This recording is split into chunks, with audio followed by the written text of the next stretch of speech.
Now the next topic is non metals. तो देखिए मैंने आपको चैप्टर जब स्टार्टिंग में ही पढ़ाया था तो मैंने आपको बता दिया था कि नॉन मेटल्स का मतलब होता है वो कोई भी एलिमेंट जो कि इलेक्ट्रॉन्स को एक्सेप्ट करे, ठीक है। मेटल्स की टेंडेंसी है इलेक्ट्रॉन को लूज करना, नॉन मेटल्स की है एक्सेप्ट करना, एंड दैट इज वाई इनको इलेक्ट्रोनेगेटिव आयंस भी कहते हैं, क्योंकि जब ये इलेक्ट्रॉन को एक्सेप्ट करते हैं तो इन पर नेगेटिव चार्ज आ जाता है। ओके स्टूडेंट्स, देन इनकी वेरियस प्रॉपर्टीज, फिजिकल प्रॉपर्टीज जो है वो टोटली ऑपोजिट है मेटल्स के कॉन्ट्रास्ट में। अगर हम देखें मेटल को तो मेटल बहुत ही ज़्यादा शाइनी होते हैं, ये आपके डल होते हैं, ठीक है। They are very good conductor of heat and electricity, they are not, ठीक है। इसके अलावा they are very strong, metals जो बहुत ही स्ट्रॉन्ग होते हैं ये बहुत ही सॉफ्ट होते हैं, ब्रिटल होते हैं, ठीक है। एंड इनकी मेल्टिंग पॉइंट, बॉइलिंग पॉइंट भी कम होती है एज कंपेयर टू मेटल्स। तो लेट्स सी कि क्या है और चीजें। तो देखिए सबसे पहले those elements which gain electron to form electronegative ions are called as non metals, जैसे कि ऑक्सीजन, ठीक है। देखो ऑक्सीजन जो होता है इसका एटॉमिक नंबर कितना होता है बताइए, इसका एटॉमिक नंबर होता है 8, ठीक है। अब इसकी इलेक्ट्रॉनिक कन्फिग्रेशन लिखो, ये हो जाएगी 2,6, ठीक है। दैट मीन्स ये जो ऑक्सीजन है इसका पहले शेल में 2 इलेक्ट्रॉन गए एंड दूसरे शेल में 6 इलेक्ट्रॉन जाएंगे, 1 2 3 4 5 6, ठीक है। एंड हमें पता है कि हर एटम को स्टेबल होना पसंद है, तो इसको स्टेबल होने के लिए ऑक्टेट यानी कि 8 इलेक्ट्रॉन की रिक्वायरमेंट है, ठीक है। तो ये कितने हैं इसके पास, 6, तो ये 2 इलेक्ट्रॉन्स को या तो एक्सेप्ट कर ले या 6 के 6 को लूज कर दे। तो देखो 6 इलेक्ट्रॉन को लूज करना तो पॉसिबल है नहीं, तो इसीलिए ये क्या करता है 2 इलेक्ट्रॉन को एक्सेप्ट करता है। तो जब ये 2 इलेक्ट्रॉन एक्सेप्ट करेगा तो ये कन्वर्ट हो जाएगा O-2 आयन में, ठीक है। तो ये है आपका एक एग्जाम्पल नॉन मेटल का। सिमिलरली आपका नाइट्रोजन, ठीक है। नाइट्रोजन जो होता है उसका एटॉमिक नंबर जो है वो होता है आपका 7, ओके। तो इसकी इलेक्ट्रॉनिक कन्फिग्रेशन हो जाएगी 2,5, देखो 5 + 2 7 हो गया। तो देखो ये नाइट्रोजन है, इसकी पहली शेल में 2 इलेक्ट्रॉन एंड दूसरी शेल में 5 electron, 1 2 3 4 5। Now, according to the octet rule, it must have 8 electron in its outermost shell to become stable, ठीक है। तो स्टेबल होने के लिए से 8 इलेक्ट्रॉन चाहिए, या तो ये क्या करे 3 इलेक्ट्रॉन एक्सेप्ट करे या 5 इलेक्ट्रॉन लूज करे, ठीक है। तभी ये नियरेस्ट नोबल गैस कन्फिग्रेशन को अचीव कर सकती है, क्योंकि नोबल गैस ही सबसे ज़्यादा स्टेबल होते हैं। तो देखो 5 इलेक्ट्रॉन लूज करना तो पॉसिबल नहीं, क्योंकि इतनी एनर्जी किसी भी एलिमेंट में नहीं होती है। तो उसके पास ये क्या है कि ये 3 इलेक्ट्रॉन को एक्सेप्ट कर ले। तो ये 3 इलेक्ट्रॉन जब एक्सेप्ट करेगी तो किस में कन्वर्ट हो जाएगी, N-3 में, ठीक है। तो ये आपके कुछ एग्जाम्पल है नॉन मेटल के। जितने भी आपको आयंस दिखाई पड़ते हैं जो कि नेगेटिव साइन के होते हैं, they all are non metals and all those ions with positive charge will be metals, ठीक है। तो इसीलिए देखो लिखा भी है those element which gain electron to form electronegative ions, ठीक है। जैसे कि O-2, S-2, ठीक है। सल्फर है, फोस्फोरस -3, ठीक है। सिमिलरली और कौन सा एग्जाम्पल है, क्लोरीन, क्लोरीन का एग्जाम्पल देखिए -1 होता है ये। तो ये सारे के सारे क्या हैं, नॉन मेटल्स, क्योंकि they accept electrons to become electronegative ions. Okay students, तो नेक्स्ट प्रॉपर्टी देखिए, they are brittle and low density. तो जैसा कि मैंने आपको कहा ही था कि ये जो होते हैं ये बहुत ही सॉफ्ट होते हैं, ब्रिटल होते हैं। अगर आप इनको हैमर से हिट करोगे तो ये ब्रेक हो जाएंगे, ठीक है। जबकि अगर हम मेटल्स को देखो तो उनको हैमर से ब्रेक करने पर वो आपके थिन शीट्स में कन्वर्ट होते हैं, मेलेबल होते हैं। These are not malleable nor ductile, ना ये सोनोरस होते हैं, ना डक्टाइल होते हैं, ना मेलेबल होते हैं। तो आप इन सबको ही इसमें कट लगा सकते हो। नॉन मेटल्स में ऐसी कोई प्रॉपर्टी नहीं होती है, ठीक है। नेक्स्ट देखिए, they exist as solid, liquid and gas. जबकि मेटल्स केवल सॉलिड थे, सिर्फ एक एक्सेप्शन था मर्क्यूरी का जो कि आपका लिक्विड होता है रूम टेम्परेचर पे, but non metals can exist as solid, liquid and gas, ठीक है। अब देखो लिक्विड में आपका सिर्फ एक ही नॉन मेटल है जिसका नाम है ब्रोमीन, ठीक है। देन 11 जो आपके नॉन मेटल्स हैं वो गैसेस में होते हैं, ठीक है। एंड 10 आपके सॉलिड फॉर्म में पाए जाते हैं। गैसेस में तो आपको पता ही होगा ना, जैसे हाइड्रोजन, ऑक्सीजन, नाइट्रोजन, ठीक है, एंड सो ऑन। एंड आपको सॉलिड में मिल जाएगा सल्फर, फोस्फोरस, ठीक है। तो इन टोटल आपके 22 नॉन मेटल्स प्रेजेंट है अभी तक, ठीक है, इनका नंबर कम है, लेकिन ये हमारे लिए बहुत ही इंपॉर्टेंट है। अगर आप देखो तो बिना ऑक्सीजन के हमारी लाइफ पॉसिबल नहीं, नाइट्रोजन के बिना हमारी लाइफ पॉसिबल नहीं, क्योंकि नाइट्रोजन जो है वो एटमॉस्फेयर को इनर्ट बनाती है, ठीक है। इनर्ट बनाने का मतलब ये है कि इतनी सारी गैसेस हैं, ठीक है, आप सोचो एटमॉस्फेयर में वो आपस में रिएक्ट करके एक्सप्लोजन भी तो क्रिएट कर सकती हैं, लेकिन ऐसा नहीं होता है क्योंकि हमारे एटमॉस्फेयर में नाइट्रोजन प्रेजेंट है जो कि इनर्ट है, तो उसने एटमॉस्फेयर को न्यूट्रल बना के रखा हुआ है, कोई भी रिएक्शन वहाँ पर नहीं होती है, ठीक है। एंड इसी इनर्टनेस की वजह से ही हम नाइट्रोजन गैस को यूज़ करते हैं to fill up the food packets, ठीक है, जो भी फूड पैकेज आते हैं उसमें नाइट्रोजन गैस भरी जाती है, क्योंकि नाइट्रोजन गैस इनर्ट होती है, जिसकी वजह से फूड जो होगा वो आपके काफ़ी लंबे समय तक प्रिजर्व रह सकता है। जितने भी आपके चिप्स के पैकेट्स आते हैं उस सब में नाइट्रोजन गैस भरी जाती है ताकि आपका फूड जो है वो खराब ना हो सके।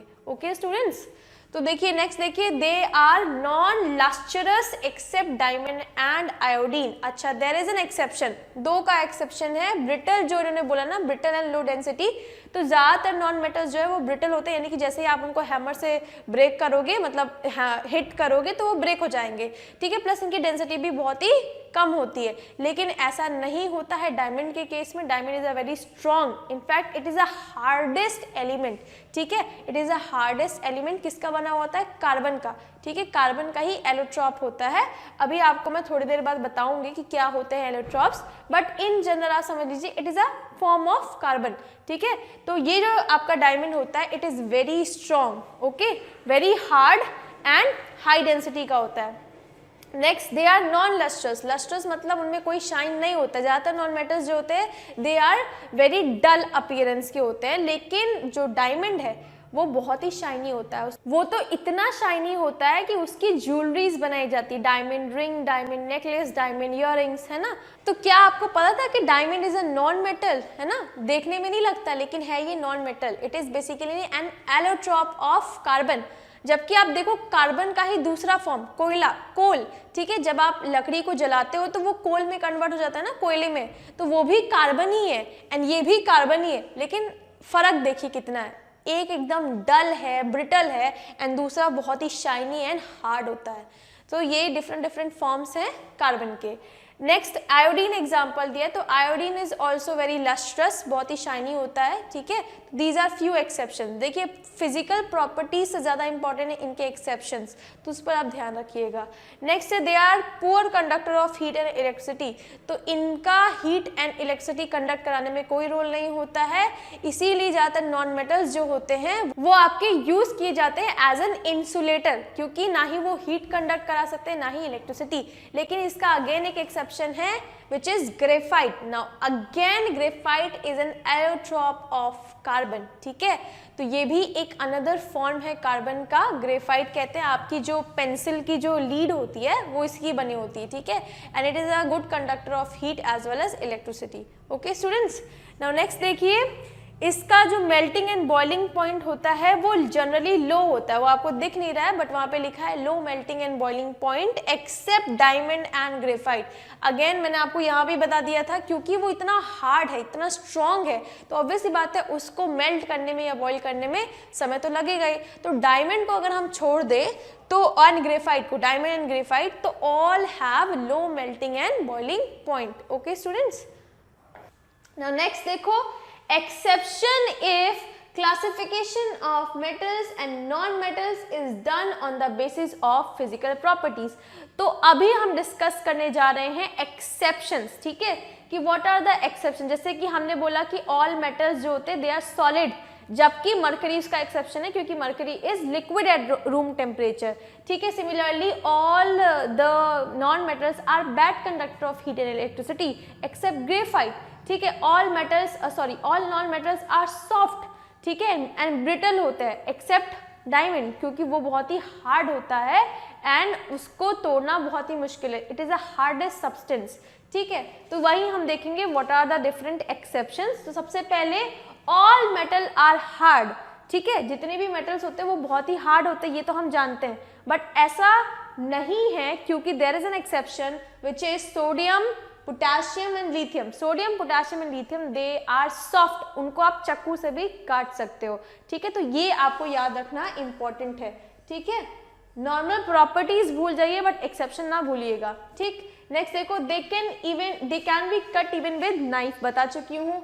Next, osmium is hardest metal and lithium is the lightest metal. Now it is also very important from your MCQ point of view. MCQ में ये ज़्यादातर क्वेश्चन पुटअप किए जाते हैं, which is the hardest metal, which is the lightest metal. अच्छा, एक और चीज़ मैंने आपको शायद बताया नहीं होगा, लिख लीजिए अभी के अभी, मोस्ट अबंडेंट मेटल जो होता है इट इज एल्यूमिनियम, ये भी एमसीक्यू के लिए बहुत इंपॉर्टेंट है। तो most abundant metal is aluminium and most abundant non metal is oxygen. Write it down in your copy. Most abundant metal is aluminium and most abundant non-metal is your oxygen. Okay students, then आपका osmium is hardest. अब सबसे hardest metal कौन है? Osmium. And सबसे lightest metal कौन सा है? ये है आपका लिथियम, ठीक है। तो ये सब कुछ इंपॉर्टेंट पॉइंट है जो कि एमसीक्यू में बहुत पूछे जाते हैं, ठीक है। आपसे ये एक नंबर में तो ना पूछा जाए लेकिन एमसीक्यू के हिसाब से बहुत इंपॉर्टेंट है, ठीक। Next, all metal are solid, again exception mercury, ठीक है। मर्क्यूरी जो होता है it is liquid at room temperature. Next देखो, caesium, francium, germanium and gallium are low melting solids. Gallium becomes liquid if kept on palm. अच्छा, ये सारे जो आपको नाम दिए गए हैं ये आपके बहुत ही कम सॉलिड होते हैं, मतलब कि अगर ज़रा सा भी इनको हीट मिलेगी तो ये तुरंत से मेल्ट हो जाते हैं, बहुत ही ज़्यादा लो मेल्टिंग पॉइंट होता है।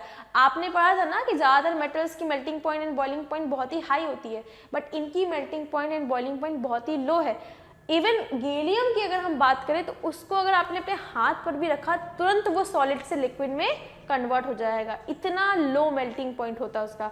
जस्ट पाम की हीट से ही वो लिक्विड में कन्वर्ट हो जाता है, ठीक है, इतना लो मेल्टिंग पॉइंट है। दैट शोज कि ज़्यादातर जो मेटल्स हैं वो कैसे होते हैं, high melting and boiling point के।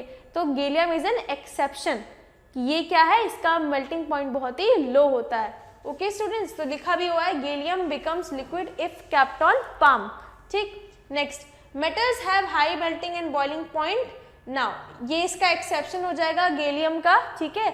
सिमिलरली सोडियम पोटेशियम की भी मेल्टिंग बॉइलिंग पॉइंट कम होती क्योंकि वो सॉफ्ट है, तो उनको पिघलाने के लिए या उबालने के लिए उतना टाइम नहीं लगता है, ठीक है। तो इसीलिए उनकी भी melting point and boiling point क्या है, लो है, ठीक है। तो यहाँ पर आप एक्सेप्शन में डाल सकते हो गैलियम, सोडियम, पोटेशियम, ठीक है, जो भी आपको अच्छा लगे। नेक्स्ट देखो, tungsten has highest melting point, इसकी मेल्टिंग पॉइंट बहुत ही ज़्यादा हाई होती है। एंड उसके कॉन्ट्रास्ट में अगर हम देखें तो sodium, potassium have low melting and boiling point, बताया था ना, ये देखो अभी लिखा भी था ना कि इनके एमटी एंड डीपी कम होता है जबकि टंगस्टन का सबसे ज़्यादा है। तो ये सारे जो आपको दिखने को मिल रहे हैं सारे एमसीक्यू के लिए बहुत इंपॉर्टेंट, तो इनको आप एमसीक्यू के लिए प्रिपेयर करिएगा, ठीक। The next heading is allotropes. तो देखो मैंने आपको पहले ही बताया था जब फिजिकल प्रॉपर्टीज हम देख रहे थे नॉन मेटल्स की, कि जो कार्बन होता है उसी के एलोट्रॉप्स होते हैं ग्रेफाइट एंड डायमंड।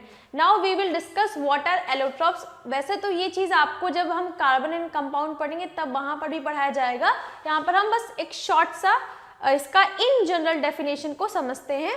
तो देखिए एलोट्रॉप्स जो हैं वो these are basically different structural forms of the same element, एक ही एलिमेंट के कई सारे फॉर्म्स में जो एग्जिस्टेंस होती है उसी को हम कहते हैं एलोट्रॉप्स। जैसे कि कार्बन है, कार्बन जो है वो डायमंड के फॉर्म में भी एग्जिस्ट कर सकता है, देन आपका कोल के फॉर्म में भी एग्जिस्ट करता है, कोयला, एंड आपके ग्रेफाइट के भी फॉर्म में एग्जिस्ट करता है। तो एक ही एलिमेंट के इतने सारे अलग अलग फॉर्म, सोचो कोयला जो होता है कितना काला होता है जबकि उसके कंपेयर में डायमंड कितना शाइन है, कितना ब्राइट है, ठीक है। क्या आपको लगेगा उन दोनों को देखकर कि वो दोनों एक ही पर्टिकुलर एलिमेंट के बने हैं विच इज कार्बन? नहीं ना। तो यही डिफरेंस है कि एक ही एलिमेंट के कई सारे फॉर्म्स में एग्जिस्ट करना है एंड जरूरी नहीं कि उनकी प्रॉपर्टी सिमिलर हो, जरूरी नहीं कि ग्रेफाइट एंड डायमंड दोनों की प्रॉपर्टी सिमिलर हो, ठीक है। तो इसी को हम कहते हैं एलोट्रॉप्स। तो देखिए allotropes are different structural forms of the same element and can exhibit quite different physical properties and chemical behaviour. तो उनकी properties and chemical behaviour different हो सकता है। जैसे कि कार्बन ब्लैक जो होता है वो आपका शाइनी नहीं होता है, डल होता है, ब्रिटल होता है, जबकि diamond is very hard, it is not brittle, it is hard plus shiny. ठीक है, तो जस्ट ऑपोजिट बिहेवियर है, जबकि है वो कार्बन का ही, लेकिन दोनों का फीचर अलग अलग है। ठीक है, नेक्स्ट एलोट्रॉपी क्या होता है? Allotropy is basically the property, ठीक है, ऑफ एन एलिमेंट। तो देखिए allotropy is basically the existence of a chemical element in 2 और मोर फॉर्म। तो किसी भी एलिमेंट का एग्जिस्टेंस 2 या 2 से ज्यादा फॉर्म्स में, उसको कहा जाता है allotropy, which may differ in the arrangement of atom in crystalline solid। अच्छा, ये जो एलोट्रॉपी होती है वो क्यों अराइज होती है? ठीक है, वो इसीलिए क्योंकि एटम्स का अरेंजमेंट अलग अलग हो जाता है, ठीक है, रीअरेंज हो जाता है। जैसे कि मान लीजिए कार्बन ब्लैक है, ठीक है, कोल है, तो उसमें जो एटम्स हैं वो कुछ इस स्ट्रक्चर में अरेंज है, जस्ट लाइक दिस, ठीक है। एंड जो डायमंड है उसमें उसका स्ट्रक्चर मान लीजिए इस तरह का है, ठीक है, वैसे तो ये ऐसा होता नहीं है, बट मैं आपको बता रही हूँ कि इस तरह का है, ठीक है। तो यही जो डिफरेंस होता है एटम्स के अरेंजमेंट का, it will create 2 different forms of the same element. ठीक है वो कार्बन के, दोनों ही कार्बन है, लेकिन क्योंकि उसमें एटम का अरेंजमेंट अलग अलग है, इसीलिए इनकी प्रॉपर्टीज भी अलग अलग है। ठीक है, डायमंड की प्रॉपर्टीज अलग हैं, एंड अगर हम बात करें कोल की या कहिए कार्बन ब्लैक की, तो उसकी प्रॉपर्टीज अलग है। ठीक है, तो this is what make it different, rearrangement of atoms. Atoms अलग अलग तरह से रीअरेंज होते हैं, इसीलिए वो अलग अलग प्रॉपर्टीज शो करते हैं। ठीक है, तो देखिए which may differ in the arrangement of atom in crystalline solid और in the occurrence of molecules that contain different number of atom. तो ये वही चीज लिखिए, तो आप बस इतना भी लिख दोगे तो चलेगा कि allotropy is basically the existence of 2 or more forms of a same element which basically arises because of the rearrangement of atom in a crystalline solid. ठीक है, this is what we call as allotropy, and you will learn about this in your chapter 4 that is carbon and its compound। तो वहाँ पर हम काफ़ी detail में बात करेंगे, but here just an idea आपको दिया है मैंने कि what are allotropes। ठीक है, एक ही एलिमेंट के कई सारे फॉर्म में एग्जिस्ट करना, एंड जरूरी नहीं कि उनकी प्रॉपर्टी सिमिलर हो। जैसे कार्बन जो है वो तो पुअर कंडक्टर होता है हीट एंड इलेक्ट्रिसिटी का, लेकिन कार्बन का ही allotropic form that is graphite, it is a very good conductor of heat and electricity. Similarly diamond is also a bad conductor of heat and electricity, but diamond की जगह अगर हम उसको देखें ग्रेफाइट को, तो it is a good conductor of heat and electricity. तो ये एलोट्रॉपिक फॉर्म्स आपस में भी सेम नहीं होते, अलग अलग फीचर एंड अलग अलग प्रॉपर्टीज शो करते हैं। ठीक है students, so now we will talk about the chemical properties of non metals. देखिए फिजिकल प्रॉपर्टीज में नॉन मेटल के ज्यादा कुछ है नहीं। पहली बात, low melting point and low boiling point, ठीक है, लो डेंसिटी, ठीक है, देन ब्रिटल इन नेचर होते हैं, सॉफ्ट होते हैं, सॉलिड लिक्विड गैस में एग्जिस्ट करते हैं, poor conductor of heat and electricity होता है। मेन आपको क्या याद रखना है, उसके एक्सेप्शंस याद रखने हैं कि कौन कौन से एक्सेप्शंस है। जैसे कि आपका डायमंड, ग्रेफाइट, ठीक है, diamond is the hardest substance, ठीक है, graphite is a good conductor of heat and electricity. ठीक है, तो ये सब चीजें आपको याद रखनी जरूरी है। Main is exception. So now we will finally talk about the chemical properties of the non-metals। तो देखिए सबसे पहले they form acidic oxides, just opposite of metals। metals जो होते हैं वो कौन सी ऑक्साइड बनाए थे? बेसिक ऑक्साइड बनाए थे, एंड नॉन मेटल्स उसके ऑपोजिट एसिडिक ऑक्साइड्स बनाते हैं। That is when these acidic oxides when react with water they will produce an acid. जैसे कि मान लीजिए कार्बन डाइऑक्साइड है, ठीक है, जब आप इसको वाटर के साथ रिएक्ट कराओगे तो ये फॉर्म करेगा एक एसिड जिसको हम कहते हैं कार्बोनिक एसिड, होता है ना H2CO3। तो carbonic acid is basically an weak acid. तो ये जो कार्बन डाइऑक्साइड है ये कैसा ऑक्साइड हो गया? एसिडिक ऑक्साइड हो गया, क्योंकि जब हमने इसको वाटर में डिसॉल्व किया तो इट विल रिलीज या कहिए it will form an acid, ठीक है, H2CO3। तो दैट विल प्रूव कि जितने भी नॉन मेटल के ऑक्साइड होते हैं वो कैसे होते हैं? एसिडिक ऑक्साइड्स होते हैं। ऑल्दो ऐसा हमेशा नहीं होता है कि हमेशा ही एसिडिक ऑक्साइड हो, क्योंकि कुछ नॉन मेटल के ऑक्साइड न्यूट्रल भी होते हैं। जैसा कि आपने मेटल में देखा था ना कि मेटल के ज़्यादातर ऑक्साइड कैसे होते हैं? Basic oxide. लेकिन हमने देखा aluminium oxide and zinc oxide amphoteric थे, that is acid as well as base. तो सिमिलरली यहाँ पर भी एक एक्सेप्शन है कि ज़्यादातर तो इनके भी ऑक्साइड्स एसिडिक होते हैं, बट कुछ ऐसे भी हैं जो कि न्यूट्रल ऑक्साइड्स फॉर्म करते हैं। देखिए न्यूट्रल बोला है, एम्फोटेरिक नहीं बोला है। न्यूट्रल मतलब ना ही वो एसिडिक है ना ही वो बेस है, केवल न्यूट्रल, ठीक है। तो उसके एग्जाम्पल भी हम आगे देखेंगे जब हम प्रॉपर्टीज ऑफ नॉन मेटल में फाइनली डिस्कस करेंगे कि how the non metals react with the oxygen to form oxides, ठीक है। तो देखो next, they gain electron to form negative ions. Now ये नेगेटिव आयंस क्यों बनाते हैं? क्योंकि ये इलेक्ट्रॉन्स गेन करते हैं, जैसे कि ऑक्सीजन 2 इलेक्ट्रॉन एक्सेप्ट करके बन जाता है 2 माइनस O-2, ठीक है। नाइट्रोजन 3 इलेक्ट्रॉन एक्सेप्ट करता है, सल्फर 2 इलेक्ट्रॉन एक्सेप्ट करता है, ठीक है। क्लोरीन 1 इलेक्ट्रॉन एक्सेप्ट करता है, ठीक है, दिस मच। नेक्स्ट देखो, their oxides sorry they are good oxidising agent. ना ऑक्सीडाइजिंग एजेंट का मतलब होता है दूसरों को करेंगे ऑक्सीडाइज, खुद होंगे reduce, okay. Next, their oxides dissolve in water forming acid. देखो बताइए ना, they are acidic oxide, that means कि जब उन्हें वाटर में डिसॉल्व किया जाएगा तो एसिड प्रोड्यूस करेंगे, ठीक है। कार्बोनिक एसिड फॉर्म हो रहा है ना, वही चीज देखिए। Next, more reactive non metal can displace less reactive non metal from their salt solution. तो यहाँ पर जो भी आप पढ़ रहे हो इनका सारा हम रिएक्शन अभी लिखने वाले हैं, यहाँ पे बस इन जनरल लिखा है, ठीक है। अभी हम देखेंगे कैसे ये रिएक्शन होती है। तो देखो यहाँ पे लिखा मोर रिएक्टिव नॉन मेटल, जैसे कि मान लीजिए सोडियम ब्रोमाइड लिया NaBr, ठीक है। अगर हमने इसकी रिएक्शन कराई क्लोरीन के साथ, तो देखो मोर reactive non metal can displace less reactive non metal. तो ब्रोमीन एंड क्लोरीन में क्लोरीन ज्यादा रिएक्टिव होता है, तो वो इसको डिस्प्लेस करके क्या फॉर्म कर देगा, सोडियम क्लोराइड प्लस Br आपका बाहर निकल आएगा। तो ये रिएक्शन होती है। तो चलो अब हम एक एक करके सारी रिएक्शन को देखते हैं। सबसे पहले एसिडिक ऑक्साइड यानी कि reaction of non metal with oxygen. तो देखिए सबसे पहले है reaction of non metal with oxygen. तो देखिए ज्यादातर जो नॉन मेटल होते हैं when react with oxygen they form non metallic oxide which is acidic in nature. Now why we are saying they are acidic, because when these non metallic oxides dissolve in water या कहिए react with water they will produce an acid, ठीक है। अभी हम example करते हैं। सबसे पहले कार्बन को देखते हैं। जैसे कार्बन जब ऑक्सीजन के साथ रिएक्ट करता है तो फॉर्म करता है कार्बन डाइऑक्साइड, ठीक है। अब ये कार्बन डाइऑक्साइड को जब आप वाटर में डिसॉल्व करोगे तो बनेगा H2CO3, ठीक है, दैट इज कार्बोनिक एसिड, ठीक। Then next sulphur. Sulphur when reacts with oxygen it will produce sulphur dioxide, ठीक है। When this sulphur dioxide reacts with water it will form an acid which is called as H2SO3, that is sulfurous acid, ठीक है। Sulphuric नहीं बनता है, sulphurous बनता है, okay students. सो यहाँ पर आप देख सकते हैं कि जितने भी नॉन मेटल्स होते हैं इनके जो ऑक्साइड्स बनते हैं, this one and this one, ठीक है, ये कैसे होते हैं, एसिडिक होते हैं, ठीक है, एसिडिक ऑक्साइड्स। नाउ ये तो एग्जाम्पल है जहां पर नॉन मेटल्स रिएक्ट करके बनाते हैं acidic oxide. Now we will see some examples where non metals form neutral oxide, ठीक है। एंड इसका सबसे कॉमन एग्जांपल है फॉर्मेशन ऑफ हाइड्रोजन ऑक्साइड।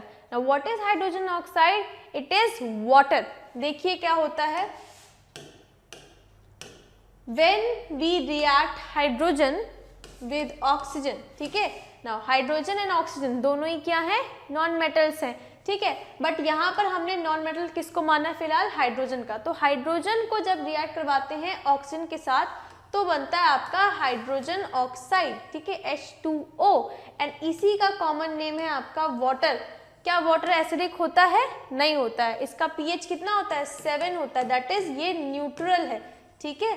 तो ये आपका एक एक्सेप्शन हो गया। Now next example is carbon when react with oxygen in limited supply, ठीक है। यानी कि अगर आपके पास या फिर कहिए कार्बन के पास ऑक्सीजन जो है वो सही से नहीं आ रहा है, देखो सही से मिलेगा तब तो वो सीधा CO2 में कन्वर्ट हो जाएगा, लेकिन अगर लिमिटेड सप्लाई होती है ऑक्सीजन की तो कार्बन जो होता है वो आपका कार्बन मोनोऑक्साइड में कन्वर्ट होता है, CO ना कि CO2, ठीक है। CO2 ना बनकर CO में कन्वर्ट होता है अगर ऑक्सीजन की जो सप्लाई वो कम आ रही है। तो उस केस में जो ऑक्साइड बनता है ये आपका कहलाता है कार्बन मोनोऑक्साइड, ठीक है, कार्बन मोनोऑक्साइड, क्योंकि यहाँ पे एक ही ऑक्सीजन है ना तो मोनो, जबकि इसमें क्या बोलते हैं कार्बन डाइऑक्साइड, 2 ऑक्सीजन है ना। तो ये देखो कार्बन मोनोऑक्साइड फॉर्म हो गया and it is basically neutral, ठीक है। अगर आप इसको डिप करोगे सॉल्यूशन में, पीएच पेपर पर देखोगे तो इसका पीएच 7 होता है, ये न्यूट्रल होता है, ना ही ये ब्लू लिटमस पे कोई इफेक्ट दिखाएगा, ना ही रेड लिटमस पे कोई इफेक्ट दिखाएगा, दैट इज न्यूट्रल होता है। सिमिलरली अगर आपने नाइट्रोजन को बर्न किया ऑक्सीजन के साथ लिमिटेड सप्लाई में तो बनता है नाइट्रोजन मोनोऑक्साइड, ठीक है, एंड ये अगेन आपका न्यूट्रल ऑक्साइड है। तो देखो नीचे नोट भी लिखा हुआ है, nitrogen monoxide, carbon monoxide and water are some neutral oxide formed by non-metal with oxygen. Okay students, so this is the main important line. Acidic oxides में आप कार्बन, सल्फर, नाइट्रोजन कुछ भी लिख दीजिए, लेकिन जब आपसे पूछा जाए न्यूट्रल ऑक्साइड तो आपको ये वाले एग्जाम्पल पता होने चाहिए, जैसे कि water, carbon monoxide and nitrogen monoxide, these are neutral oxide form by the reaction of non metal with oxygen. Now next reaction हमारी reaction of non metals with water. तो क्या नॉन मेटल वाटर के साथ react कर सकते हैं? देखिए सबसे पहले तो आप रिकॉल करिए कि हमने मेटल के साथ रिएक्शन कैसे देखी थी। जैसे कि आपको पता होगा जब सोडियम रिएक्ट करता है वाटर के साथ, H2O के साथ, तो वो क्या बनाया था? Potassium hydro oxide, KOH, sorry potassium oxide, K2O, not hydroxide, it is potassium oxide plus आपका हाइड्रोजन गैस रिलीज हो रही थी, है कि नहीं? देखो तो आप देखो यहाँ पर इन्होंने क्या किया, इस हाइड्रोजन को रिप्लेस करके यहाँ पर इसने पोजीशन ली है। दैट मीन्स कि हाइड्रोजन की जगह ये, यानी कि a more reactive metal displaces a less reactive metal, तभी तो ये रिएक्शन पॉसिबल थी। बट यहाँ पर वो चीज़ नहीं है, यहाँ पर नॉन मेटल्स है and non metals can never lose electron. तो जब वो इलेक्ट्रॉन लूज ही नहीं करेंगे तो क्या ये वाटर के साथ रिएक्ट कर पाएंगे? क्या वाटर में से हाइड्रोजन को डिस्प्लेस कर पाएंगे? Answer is no. तो इसीलिए जो नॉन मेटल के डिस्प्लेसमेंट रिएक्शन होती है वाटर के साथ वो पॉसिबल नहीं होती है, because they can not displace hydrogen from its solution, ठीक है। They are non-metals, they gain electrons, they never lose electrons, ठीक है। नेक्स्ट देखो reaction of non metal with dilute acid, again आपने नेक्स्ट देखो reaction of non metal with dilute acid. देखिए ये reaction भी अगेन पॉसिबल नहीं, क्योंकि यहाँ पर जो भी एसिड आप यूज करोगे उसमें से हाइड्रोजन को डिस्प्लेस करना होगा। आपने देखा था ना कि जब एसिड को हम रिएक्ट करवाते हैं ना HCl के साथ, तो क्या करता है वो इसको डिस्प्लेस कर देता है एंड इसकी जगह खुद आ जाता है, प्लस हाइड्रोजन गैस को लिबरेट कराता था, है ना। तो आपने देखा ही था कि किस तरह से यहाँ पर KCl बनेगा, ठीक है, and plus hydrogen gas release होगी, ठीक। तो देखो मेटल्स का काम क्या होता है, इलेक्ट्रॉन्स को देना, ठीक है, लूज करते हैं, खुद तो इलेक्ट्रॉन लूज करेंगे एंड उसको एक्सेप्ट करता है आपका हाइड्रोजन, ठीक है। तो जैसे मान लीजिए इसने एक इलेक्ट्रॉन लूज किए तो उसी को ये हाइड्रोजन एक्सेप्ट कर कर ये H2 गैस में कन्वर्ट हो जाता था। लेकिन यहाँ पर आपका नॉन मेटल में ये सीन है ही नहीं, क्योंकि नॉन मेटल्स तो इलेक्ट्रॉन लूज करते ही नहीं है, ठीक है। नॉन मेटल्स क्या करते हैं, they can only gain electron, तो उनको खुद इलेक्ट्रॉन चाहिए, तो they can never displace hydrogen from it's acid, ठीक है। तो इसीलिए ये रिएक्शन भी पॉसिबल नहीं, ठीक है। सिमिलरली देखो जैसे कार्बन है, अगर आपने उसको रिएक्ट करवाया HCl के साथ तो ये रिएक्शन पॉसिबल ही नहीं, क्योंकि carbon can not replace this hydrogen, ठीक है। उसको रिप्लेस करने के लिए हाइड्रोजन को इलेक्ट्रॉन देना पड़ेगा, तभी हाइड्रोजन वहाँ से जाकर हटकर हाइड्रोजन गैस में कन्वर्ट हो जाएगा। लेकिन उसके पास तो खुद ही इलेक्ट्रॉन की कमी होती है, उनको खुद इलेक्ट्रॉन चाहिए रहता है, तो इसीलिए ये रिएक्शन पॉसिबल नहीं है, ठीक है। सिमिलरली और एग्जांपल देखो, आपका नाइट्रोजन है, ठीक है। नाइट्रोजन को अगर आप HCl से रिएक्ट करवाओगे तो इसको नाइट्रोजन को इस हाइड्रोजन को हटाना होगा, ठीक है, एंड हाइड्रोजन को हटाने के लिए उसको इलेक्ट्रॉन देना पड़ेगा, तभी वो अपने हाइड्रोजन गैस में कन्वर्ट होगा, ठीक है। ये तो खुद ही 3 इलेक्ट्रॉन इसमें कम होता है, तो इसको खुद इलेक्ट्रॉन चाहिए, तो ये रिएक्शन अगेन पॉसिबल नहीं है, ठीक है। तो ये जो रिएक्शन है नॉन मेटल की विद वाटर या reaction of non metal with dilute acid, it is not possible, ठीक है। ये सिर्फ मेटल्स में ही रिएक्शन होती है, नॉन मेटल्स में नहीं होती है। Okay students, now next is reaction of non metal with salt solution. तो देखो क्या होता है, जैसे कि हमने सॉल्ट सोल्यूशन लिया सोडियम ब्रोमाइड, ठीक है। अगर आपने इसको क्लोरीन से रिएक्ट करवाया तो chlorine is much more reactive than bromine, तो it will displace this from its salt solution. तो यहाँ पर हो जाएगा NaCl प्लस ब्रोमीन, बट यही रिएक्शन ऑपोजिट नहीं हो पाएगी। NaCl प्लस ब्रोमीन कर दोगे तो ये रिएक्शन नहीं हो पाएगी, क्योंकि bromine can not displace chlorine. तो रिएक्टिविटी आपको देखनी पड़ेगी उसके लिए, रिएक्टिविटी ऑफ नॉन मेटल्स। ठीक है, नेक्स्ट देखो reaction of non metal with hydrogen. When a non-metal reacts with hydrogen, it will form a covalent hydride. Now, covalent hydride क्या होता है? जहाँ पर hydrogen and the non-metal will share the electron. ठीक है, वहाँ पर कोई लूज या गेन नहीं हो रहा होता है, शेयरिंग हो रही होती है। ठीक है, तो यहाँ पर जो नॉन मेटल्स होते हैं, जैसे कि मान लीजिए कार्बन है, ठीक है, जब वो आपका हाइड्रोजन के साथ रिएक्ट करता है तो फॉर्म करता है मीथेन। ठीक है, it is a covalent hydride. ठीक, ओके। सिमिलरली जब हाइड्रोजन को आप सल्फर से रिएक्ट करवाओगे तो बनता है hydrogen sulphide gas, which is very bad smell या कहिए फाउल स्मेल गैस होती है, बहुत ही खराब आती है, रॉटन एग की तरह उसकी स्मेल होती है। ठीक है, तो H2S गैस जो होती है हाइड्रोजन सल्फाइड, ये बहुत ही खराब स्मेल होती है, एंड ये बेसिकली किसका हाइड्राइड होता है? सल्फर का हाइड्राइड है। ठीक है, एंड कैसे बनता है? Covalent bond, that is sharing of electron. यहाँ पर किसी भी मेटल ने या नॉन मेटल ने इलेक्ट्रॉन लूज नहीं किया, they have shared the electrons. ठीक है, दैट इज कॉल्ड कोवेलेंट। जबकि अगर आप मेटल्स के हाइड्राइड देखोगे तो दे आर आयनिक हाइड्राइड, यानी कि वहाँ पर मेटल जो होगा वो लूज करेगा, नॉन मेटल जो होगा यानी हाइड्रोजन जो होगा वो गेन करेगा। लेकिन इनके जो हाइड्राइड्स होते हैं दे आर कोवेलेंट हाइड्राइड्स। तो ये भी एक केमिकल प्रॉपर्टी का डिफरेंस आप लिख सकते हो कि मेटल के हाइड्राइड आयनिक होते हैं, नॉन मेटल के हाइड्राइड कोवेलेंट होते हैं। ठीक है, कोवेलेंट मतलब sharing of electrons, okay, not gaining और लूजिंग। ठीक, और भी एग्जाम्पल देख लो, जैसे क्लोरीन है उसका हाइड्राइड हो जाएगा HCl। ठीक है, तो it is a basically hydride of chlorine. ठीक है, सिमिलरली ऑक्सीजन का जो हो जाएगा वो हो जाएगा H+O2 दैट इज H2O। तो ये जो वाटर है it is basically the hydride. ठीक है, तो ये आपके डिफरेंट एग्जाम्पल्स हैं जहां पर नॉन मेटल रिएक्ट करके हाइड्रोजन के साथ हाइड्राइड्स फॉर्म करता है। सो विद दिस हमारी chemical properties of non metals खत्म हो गई। तो नॉन मेटल्स की ज़्यादातर केमिकल प्रॉपर्टीज इतनी एज सच इंपॉर्टेंट नहीं है, एक्सेप्ट नॉन मेटल का रिएक्शन विद ऑक्सीजन, वो ज़्यादा इंपॉर्टेंट है। ठीक है, बाकी सारे बहुत ही कम है। रीजनिंग आ सकती है कि why do not the non metals react with water या डाइल्यूट एसिड, तो आप बता सकते हो because they can not displace hydrogen, because they own itself are electron acceptor. तो वो इलेक्ट्रॉन लूज नहीं कर सकते हैं जो कि हाइड्रोजन को मिलेंगे। ठीक है, इलेक्ट्रॉन जब हाइड्रोजन को मिलेंगे तभी वो हाइड्रोजन गैस में कन्वर्ट होगा। ठीक है, तो ये तो खुद ही इलेक्ट्रॉन की कमी होती है इनमें, तो वो दूसरे को क्या देंगे, है ना। तो ये चीज़ है, तो ये रीजनिंग आती है। बाकी इसमें ज़्यादा कुछ खास रिएक्शंस है नहीं, ज़्यादा इंपॉर्टेंट रिएक्शंस आपकी मेटल्स की होती हैं। ठीक है, सो विद दिस हमारा मेटल्स एंड नॉन मेटल की प्रॉपर्टीज यहीं पर फिनिश होती है। मिलते हैं हम नेक्स्ट क्लास में विद अनदर फ्रेश टॉपिक।